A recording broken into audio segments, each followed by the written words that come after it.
Una derrota histórica. No hay otra manera de describir lo que acaba de ocurrir con las candidaturas presentadas por el gobierno de Gabriel Boric a la Fiscalía Nacional. Porque antes de este gobierno nunca se había rechazado por parte del Congreso una candidatura para fiscal nacional, de los reemplazos que se hacen cada 8 años. Y por primera vez en la historia se dio un rechazo con el primer candidato de este gobierno y ahora por segunda vez en toda la historia de Chile se rechaza otro candidato a fiscal nacional en el mismo gobierno y al mismo tiempo tan seguido de otro.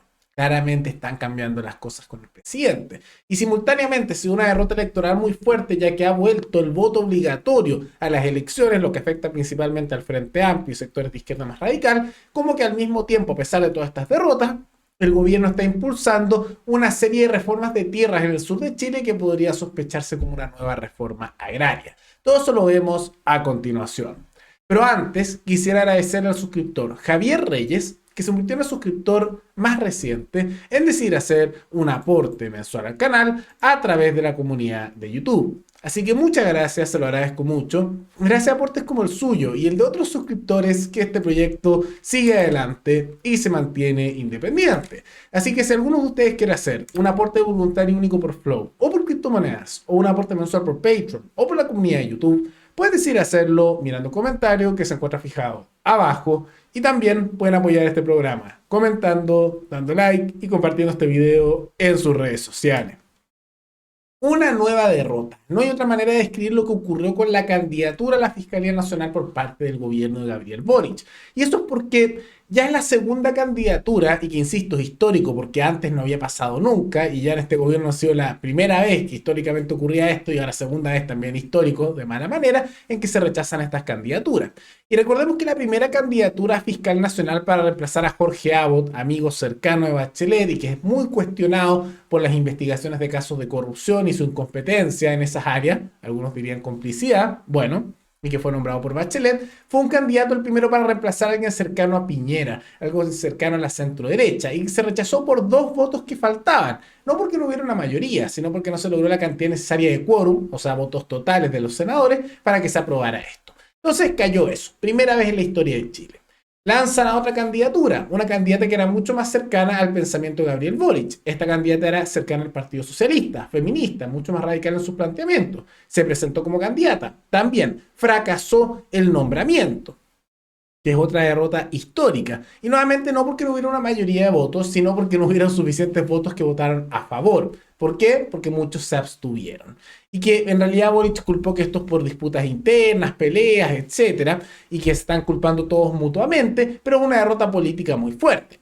Ahora, algunos dicen que esto es todo parte de una estrategia multidimensional de Gabriel Boric, de hacer jugadas así de 5 dimensiones mentales, con las cuales está buscando hacer esto para que cambien los candidatos y así puede llegar la persona que él realmente quiere. Ahora, ¿por qué dicen esto? Porque Boric no elige per se los candidatos de buenas a primeras. La Corte Suprema elige una quina, o sea, 5 candidatos para presentar a fiscal nacional, y de esos 5, Boric elige uno que se presente como el candidato oficial, y eso lo votan en el Senado si lo aprueban o lo rechazan.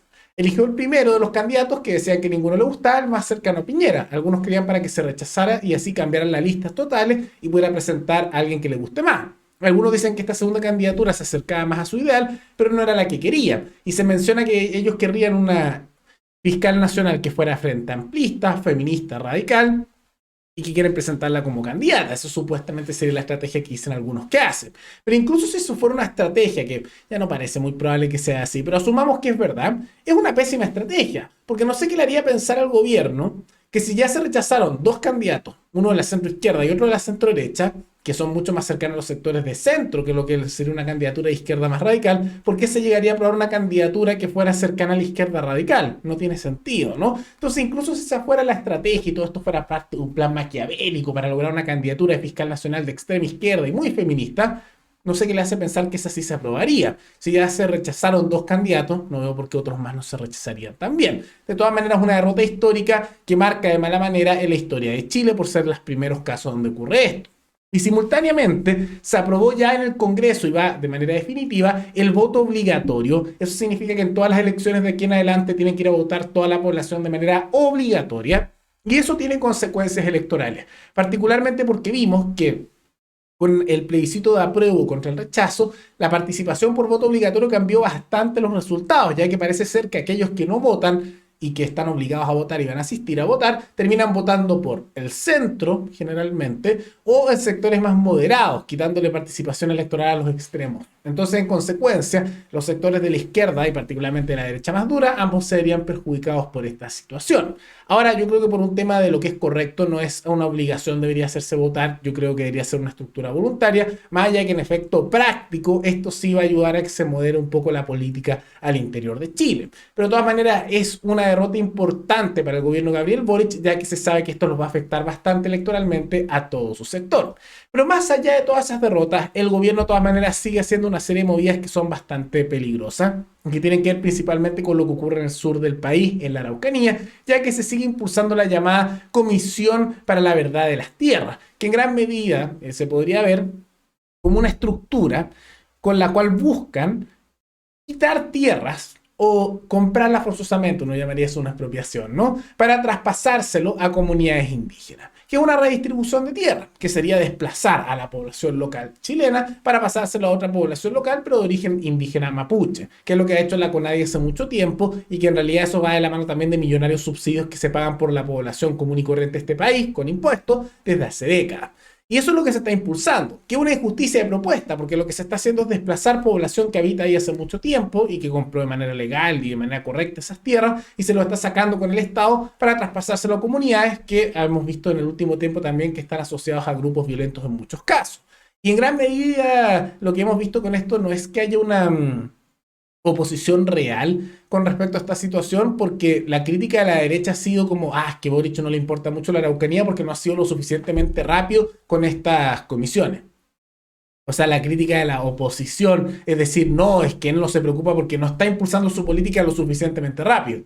Eso no es una oposición de verdad, es casi como una crítica casi que parecería del mismo sector, ¿no? Y eso está en un contexto además en que la violencia sigue aumentando en la zona sur, donde la justicia es prácticamente cómplice de los actos violentos que se dan, y el mejor ejemplo es lo que ocurrió hace poco con uno de los asesinos del caso Luxinger Macay, que quemaron vivos a esa pareja hace algunos años, grupos etnonacionalistas guerrilleros mapuche, y lo que hicieron es que a pesar de que se había condenado a uno de los asesinos a numerosos años de cárcel, lo dejaron libre luego de unos pocos años de cárcel en libertad condicional, lo que ha sido criticado por todos los sectores políticos. Y una situación bastante nefasta porque estaba condenado a 18 años de cárcel este señor por asesinar a la pareja Luxinger Macay, y luego de unos pocos años en la cárcel simplemente lo dejaron salir. ¿Por qué? Buen comportamiento. Así que queda libre, a pesar del horrible crimen que él realizó.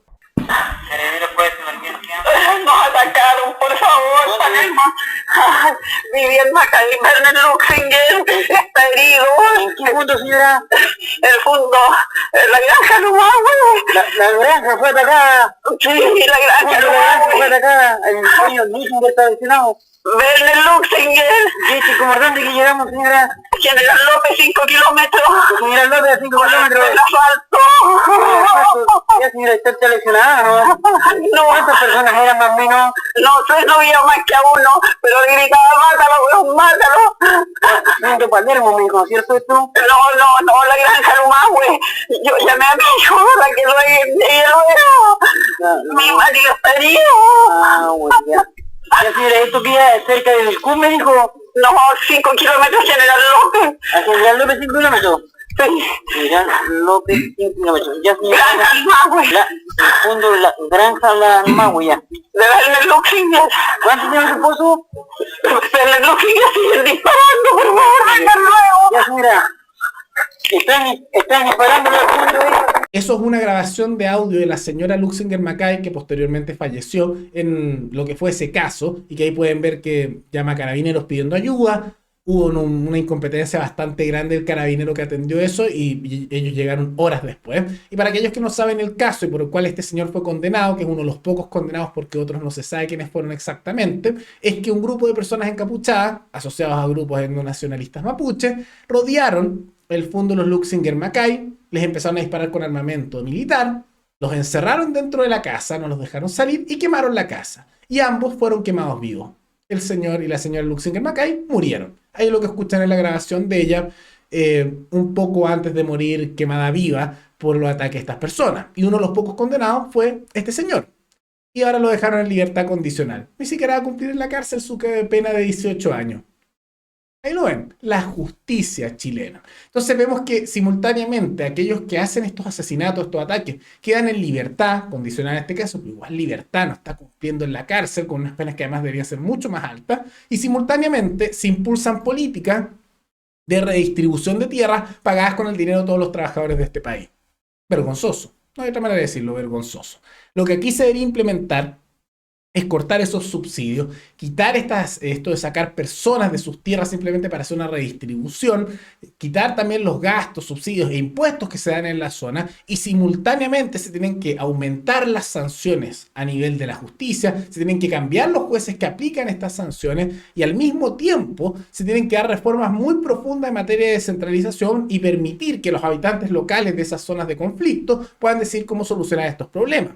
Porque yo estoy seguro que si le hicieran un plebiscito vinculante con democracia participativa a los habitantes de la Araucanía de cómo quieren arreglar el problema que se da allí, darían una respuesta mucho más dura y estarían en su derecho de pedirla porque son los que viven las consecuencias de esos ataques. Pero como siempre, el gobierno centralista santiaguino y en Valparaíso no va a permitir eso, y como vimos en un sistema de democracia representativa, en la cual los políticos se representan más que nada ellos mismos, más que a la población, es irrelevante en muchos casos a nivel político la opinión poblacional, porque total, los políticos deciden hacer lo que ellos quieren, y aunque a la población no les guste, ellos tienen el poder. Nefasto. Por eso es importante un cambio de sistema.